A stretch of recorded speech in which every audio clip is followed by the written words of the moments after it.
Bread के बिना sandwich, believe नहीं होगा ना। लेकिन आज हम बना रहे हैं एकदम क्रिस्पी, क्रीमी और चीजी चीज चिली सूजी टोस्ट।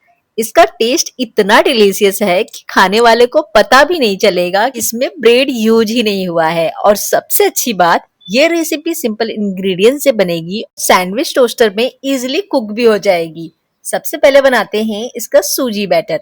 एक बाउल में लेंगे 1 कप सूजी, हाफ कप कर्ड और हाफ कप पानी और थोड़ा सा इसमें नमक ऐड करके इसे ब्लेंड कर लेंगे। अगर बैटर थोड़ा थिक लगे तो थोड़ा पानी आप इसमें ऐड कर सकते हो। अगर कंसिस्टेंसी परफेक्ट हो तो पानी बिल्कुल भी मत ऐड करना। अब इसे 10 मिनट के लिए रख देंगे ताकि ये अच्छे से फूल जाए।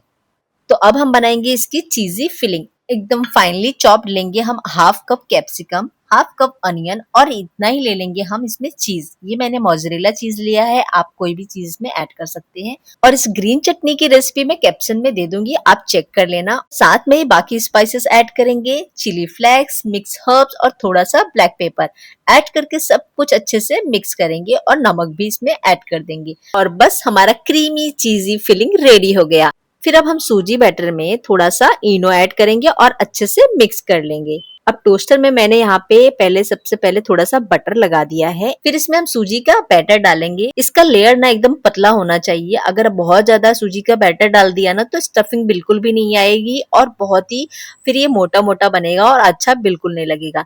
तो जो पहली परत है ना वो एकदम पतली सी होनी चाहिए और 3 से 4 चम्मच आप इसमें स्टफिंग भर दें। फिर इसको हम बैटर से कवर कर देंगे और फिर थोड़ा सा घी या बटर इसके ऊपर ऐड कर सकते हैं। अब टोस्टर को क्लोज करके इसे दोनों साइड गोल्डन क्रिस्पी होने तक कुक करेंगे। सैंडविच को आपको लो फ्लेम पर ही कुक करना है, इसे 3 से 4 मिनट लगते हैं।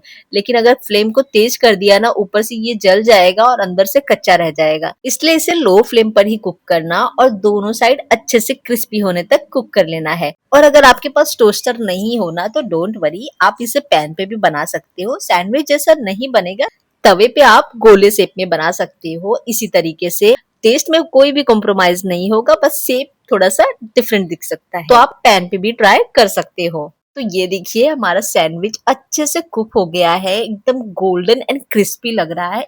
कहीं से भी नहीं लग रहा कि ये ब्रेड से नहीं बना है और टेस्ट भी काफी अमेजिंग लगती है। इसे गर्मा गर्म हरी चटनी या केचप के साथ आप इंजॉय कर सकते हो। इसे बच्चों के टिफिन में दे सकते हो और ये ठंडी होने के बाद भी काफी टेस्टी लगती है। तो अगर आपको क्विक, इजी, डिलीशियस ब्रेकफास्ट या इवनिंग स्नैक्स चाहिए, this recipe is definitely worth trying. और हाँ, अगर वीडियो पसंद आई तो लाइक करें, शेयर करें और ऐसी इजी रेसिपीज के लिए चैनल को सब्सक्राइब करना मत भूलना।